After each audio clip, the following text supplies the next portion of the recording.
스페인이 결국 한국을 넘어서 세계에서 네 번째로 확진수가 많은 나라가 되었습니다.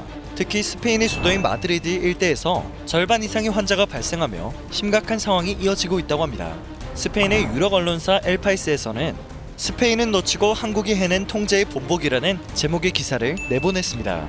이 보도를 시작으로 스페인에서는 안일했던 초기 대응에 대해 다시금 탄식의 목소리가 커지고 있습니다. 엘파이스는 여러모로 한국의 반응이 더 결정적이고 빨랐다는 평가를 전했습니다.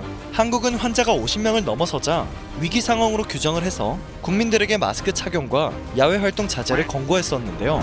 마드리드의 경우 환자 수가 1,000명을 넘어서고 나서야 야외 활동 자제를 권고하며 집에 머무는 것을 요청했다고 합니다. 또 건강한 사람이라면 마스크의 효과가 없다며 쓸 필요가 없다고 권고를 하기도 했었다고 하네요. 더군다나 지난 11일부터 스페인 보건부는 높은 치명률 때문인지 중상자에게 집중하겠다고 말하며 경증상자에 대해서는 더 이상 검사를 하지 않겠다는 입장을 밝혔습니다. 권고를 내리는 것도 중요하지만 이를 얼만큼 잘 따라가느냐가 더 중요한 내용이 될 수 있습니다. 엘파이스는 시민들의 자세에서도 큰 차이가 났다며 상황을 전달했습니다. 우리나라의 경우 늘 북적이던 번화가가 한산해지는 모습을 보였는데요.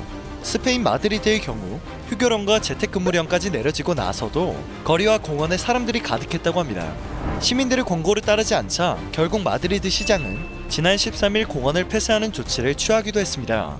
스페인은 현재 카탈루냐 4개 도시를 폐쇄했으며 14일부터는 출근과 생필품, 약품 구입을 제외한 다른 외출을 금지하는 국가 비상사태를 내렸습니다. 김강립 보건복지부 차관은 한국은 어떤 도시도 폐쇄하지 않았으며 사회의 투명성과 개방성이라는 원칙을 훼손하지 않고 첨단 기술을 활용하여 자발적인 참여를 이끌어내고 있다고 인터뷰한 적이 있는데요. 엘파이스는 이 인터뷰를 전하며 한국의 현재 상황을 자세하게 설명했습니다. 스페인인들은 무증상자라면 검사를 하지 않아도 된다는 인식을 가지고 있었다고 합니다. 보건당국이 무증상자를 검사하는 것은 이치에 맞지 않는다며 오늘의 음성자가 내일 증상을 발현하지는 않을 것이라고 전했기 때문인데요. 엘파이스는 보건당국이 대중들에게 이렇게 잘못된 안전의식을 전달하고 심어줬기 때문에 사태가 더욱 커질 수밖에 없었다고 비판했습니다. 이러한 인식의 차이로 인해 한국의 경우 매일 1만 5천여 건에 이르는 테스트를 진행했고 스페인은 지난 15일을 기준으로 약 3만 건밖에 검사하지 못했다고 덧붙였습니다. 이는 엘파이스뿐만이 아닌데요. 스페인의 뉴스통신사 EFE 등에서도 한국의 대응에 대한 긍정적 평가를 전하고 있습니다. 매체들은 한국의 환자를 기다리는 것이 아니라 감염 가능성이 있는 사람을 먼저 찾아가 검사를 진행하여 지역사회에 최대한 감염이 퍼지지 않도록 노력하고 있다라며 극찬했습니다. 스페인의 대중매체들은 한국과 스페인이 비슷한 인구 구성을 지니고 있는 나라라고 설명하며 한때 한국은 두 번째로 확진수가 많았지만 현재 증가세가 둔화되고 있다고 전했고 스페인 내에서도 확산되는 속도가 빨라지고 있음에 대해 큰 우려를 표했습니다.